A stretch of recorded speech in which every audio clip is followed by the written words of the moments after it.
Yes, so we've been a member a bit over a year, and of course it was a long time dating, but we were happy to join in March 23.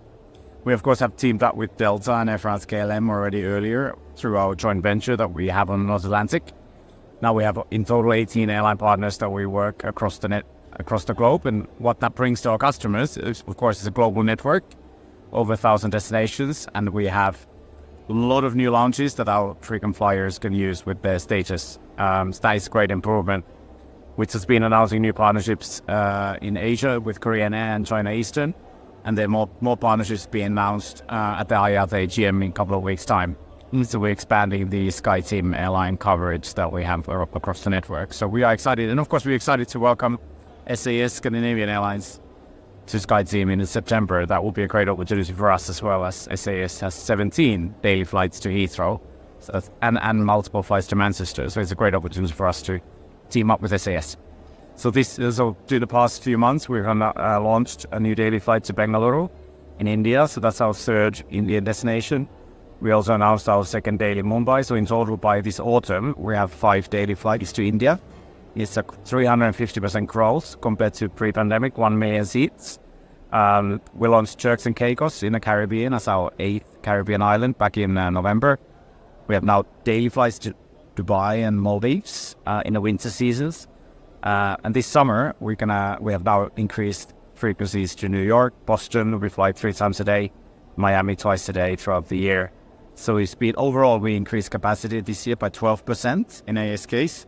And last year, we grew 16%. So we've had a quite number of growth years now. Yes, and of course, luckily, London is one of the world's biggest hubs, and almost all SkyTeam members fly to Heathrow. So that, of course, gives us great opportunity to start connecting the dots. So we see the biggest growth for us has been Middle East Airlines from Lebanon. We just started our cooperation with Kenya Airways from Nairobi. And like I said, more airlines to come. The new opportunity for us is, of course, the East Asia, where we have more limited coverage ourselves. So the likes of course, Korean Air, China Eastern, China Airlines in Taiwan, and Vietnam Airlines. So all these airlines fly to Heathrow, and that gives us more code-share opportunities as well to widen the network. We actually, during the pandemic, we suspended the Gatwick operation, so we don't operate to Gatwick at the moment. So we have all our London flights at Heathrow, which of course has enabled us to redesign the network. So we have much greater feeder capability now, connecting USA with India, for example, which is a great opportunity for us, especially as none of the American carriers are currently flying to India. So a lot of that connecting flow goes through UK as well. So that's a great opportunity for us now, where we all are Heathrow. Yes, so we launched the new Airbus 330-900, the NEO aircraft, a couple of years ago. And as part of that, we launched a new product called Retreat Suite, which is part of our upper class, business class cabin, which you can buy as an ancillary. So you basically buy into upper class first, and then you can upgrade yourself to the Retreat Suite, which is very similar to Qatar's Q Suite that many of your listeners and followers have followed. And for us, that's really about improving further the upper class experience and making sure that we are distinctly different. But the way that we decided to do it is that it's an ancillary. So it's up to you to buy or use your points and miles to upgrade to Retreat Suite. So it's been a great success.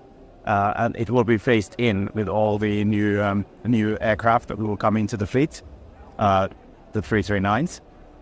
And we still have, of course, we're 6 aircraft deliveries this year, so it's quite big renewal of the fleet. And we're building towards the 45 aircraft fleet by the end of 2025. Well, first of all, it was that we proved together with the industry partners that it's possible operationally to do it. Technically, it's possible. And it's 100%, fully safe to do 100% SAF flight. That was the most important thing.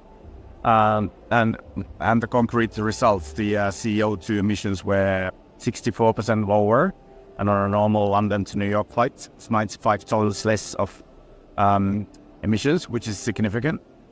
So we have now shared all the findings to everyone. So it's an open industry wide for everyone to use. And really the focus now for us is to move about how do we secure that there's enough SAF production. There's currently 5 different plants planned in the UK, but none of them has really been confirmed. So the urgency is to make sure that we build towards that 10% share of SAF by 2030. And the UK government specifically has set a separate mandate for UK carriers, which is 2% by the end of 25. So it's pretty soon. So we have the urgency of making sure that there's more production. But the Flight 100 was a great success that really showcased the industry cooperation with the likes of Boeing, Rolls-Royce, the UK government, and Sheffield and Imperial University. So it's a very industry cooperation. We're still exploring the various business models, both for feeding and even separate as independently of operating eVTOL flights. No decisions yet, so it's still on a planning and business case level. So we're exploring the options that we have. But it's an interesting development, of course, for the whole industry.